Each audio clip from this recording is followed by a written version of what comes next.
All right, so we go from one idiocy to another.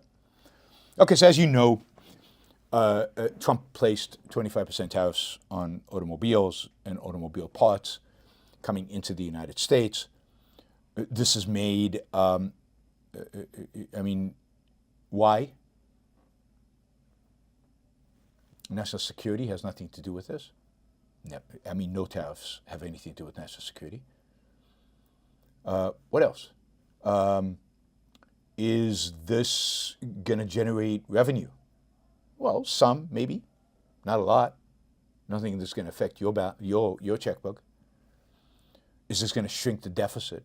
Not in any significant way. Is this going to bring manufacturing back to America? Yeah, right. All this does is raise the cost of automobiles for all of us. I mean, all automobiles, including American cars.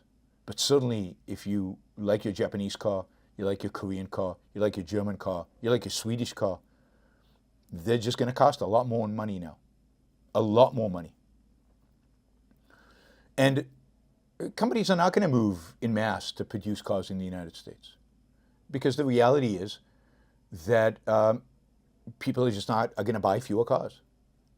Cars are going to be more expensive, American cars included. Indeed, if you add not just the tariffs on automobiles, but you add the tariffs on steel that now make American cars more expensive to build than they were before, then what you get is dramatic increases in the cost of American cars. Now, Trump has said, because Trump is a believer in fairness and free trade and everything else, he did tell the world, or did tell the auto companies, that they cannot raise prices. Don't raise prices. In other words, we now have Trump imposing implicitly, if you will, price controls. Free market Trump who believes in free markets, is now imposing price controls. He's telling American auto companies, don't raise prices. Basically, I don't care if you lose money. I don't care what your costs are. I don't care what the market will bear. Don't lose money. Don't raise prices. And if the car companies come and say, well, how are we going to make a profit? Yeah, manage. That's your problem, not mine. My problem is you can't raise prices on Americans.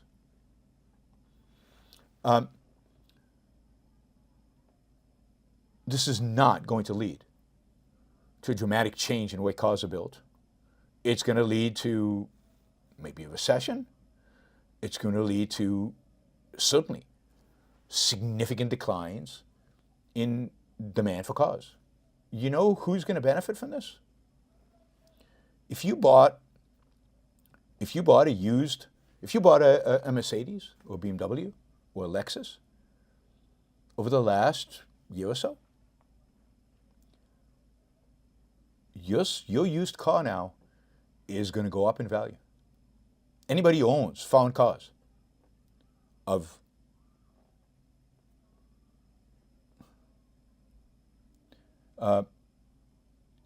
if you bought a foreign car and you own it now, the demand for used foreign cars, used don't get a tariff.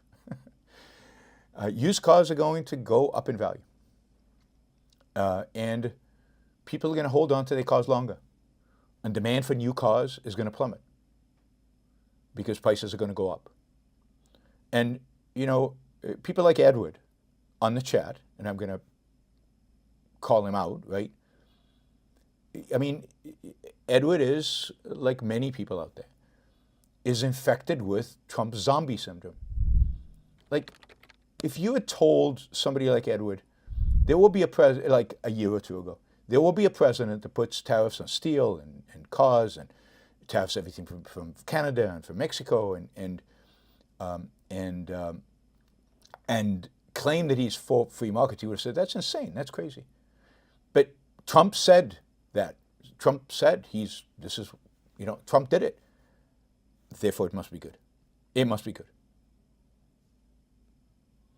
Trump is anti-free market, anti-free market, anti-free trade, anti-free market in every single action that he takes.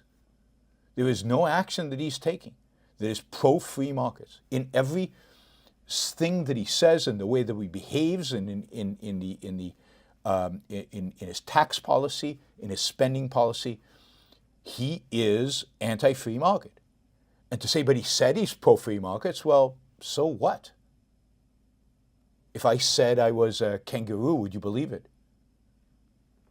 I thought you guys were the guys of, it doesn't matter what you say you are, reality is what matters.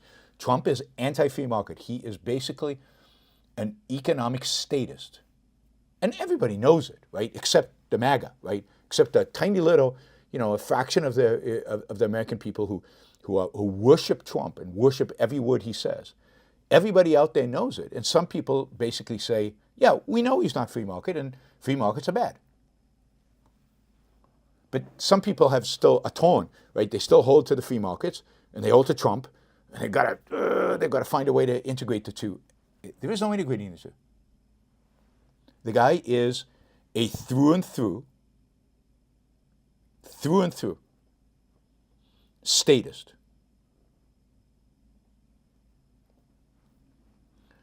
And we haven't had a free market, so you can't say the country's not doing well under free market, because we don't have a free market. And he is taking a mixed economy with a lot of socialism and statism and making it more statist. His economic policies are bizarro, crazy, stupid, make zero sense. But people will continue to justify it,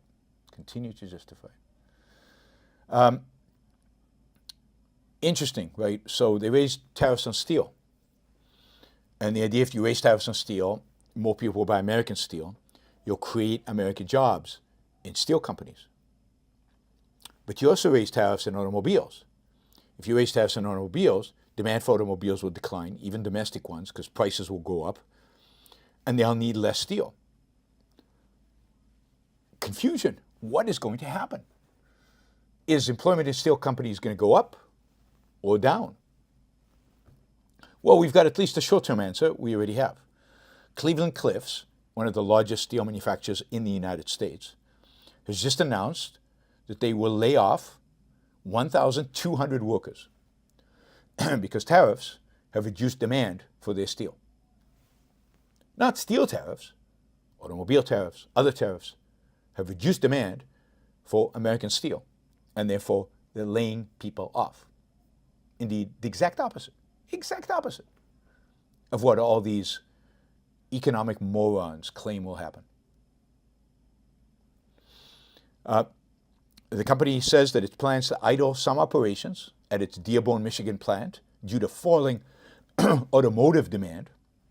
It's already happening, leading to 600 job cuts, according to an emailed company statement. It will also idle operation at 2 iron ore mines in Minnesota. So they're actually mining less steel, which will result in 630 layoffs. The company, of course, says these actions will allow the company to operate more efficiently and in a more cost-competitive way for the current market environment. So the current market environment is not good for American companies. Now, they think, they assume, they predict, they pray that once all these policies are taken into effect, then and new factories making cars come back into the United States, or come into the United States, not even back, demand for steel will increase. By then, who knows what will be left of car manufacturers, what will be left of consumers, what will be left of our economy.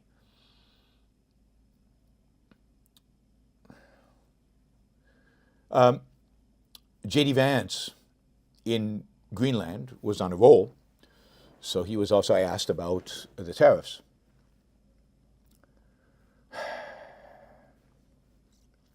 Here's his answer. And this is J.D. Vance. J.D. Vance is smart. So J.D. Vance is basically lying through his teeth here, because he knows what he's saying here is not true, because he's smart. Trump is not smart. J.D. Vance is smart. J.D. Vance knows he's lying. But his supreme leader, the commander-in-chief, told him to lie, so he's lying. He'll defend what Trump says no matter what, just like Edward. Quote, what I say to the American people is, look, the president ran on this, and he said very clearly that we're done being the piggy bank of the entire world. How are we the piggy bank of the entire world? Because we run trade deficits? That's not a piggy bank. That's trade. I'm not the piggy bank of the supermarket because I run a trade deficit with the supermarket. It's just complete economic ignorance. He continues, for 40 years, in the same way that our European friends, I think, have neglected international security, for 40 years, a lot of our friends all over the world have used America as a piggy bank, have used us to absorb all their excess economic production. Really? Excess economic production? No, they produced in order to export to us, and we bought their stuff, which made our lives better. They got pieces of paper called dollars. Who's better off in that deal? I think you have to say we are. We got stuff. What does that mean for Americans? For Americans, that meant manufacturing jobs declining. That meant middle-class wages going down.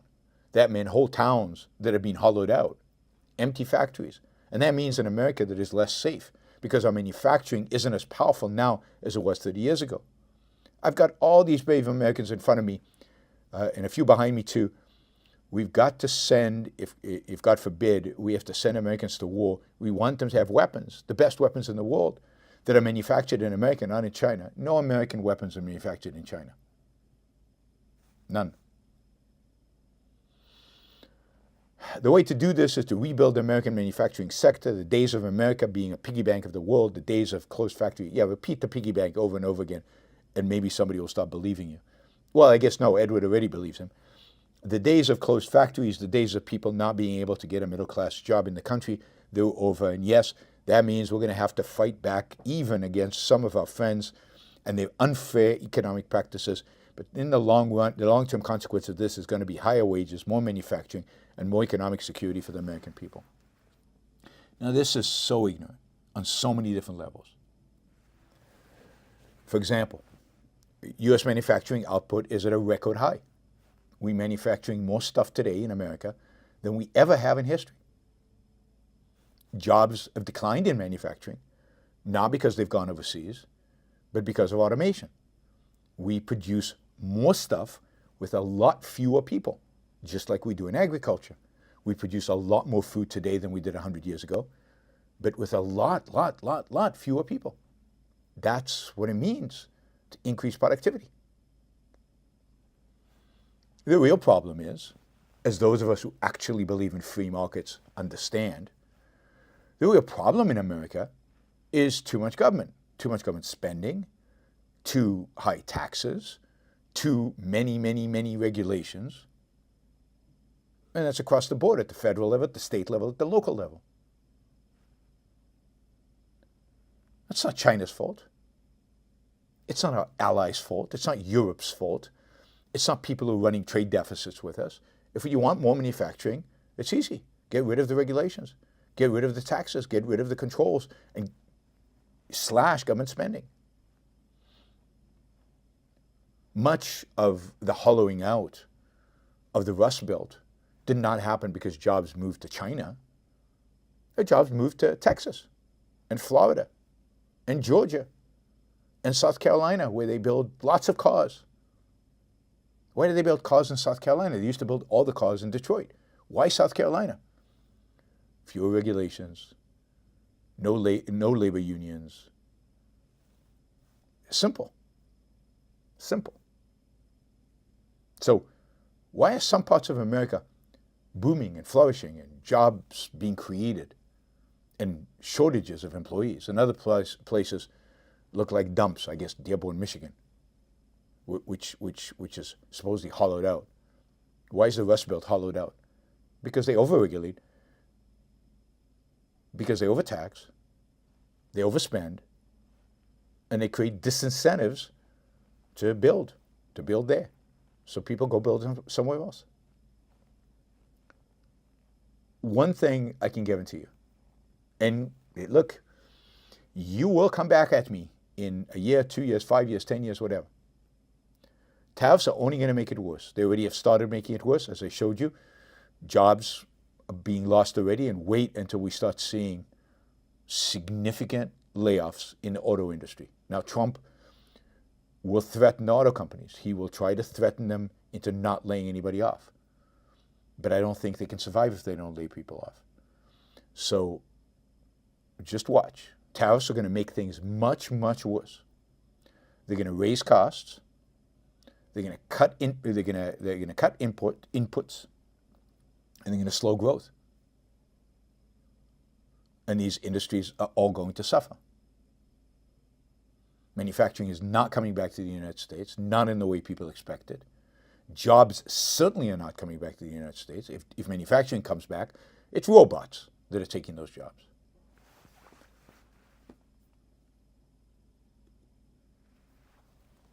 The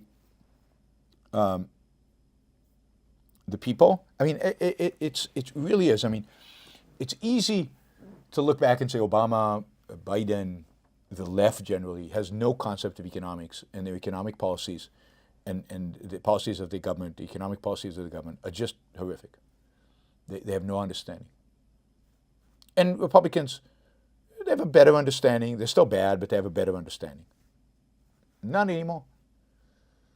These Republicans, at least the Trump Republicans, the Vance Republicans, are just as bad as the leftists. Just as bad as the leftists. And in many respects more dangerous, because the left did not round people up in unmarked vans with masked cops. There's a fascist element here that we've never seen in America, I don't think, that is combined with economic ignorance is too good of a word. I mean, I don't think it's ignorance. It's economic insanity. We're not heading in the right direction. Far from it.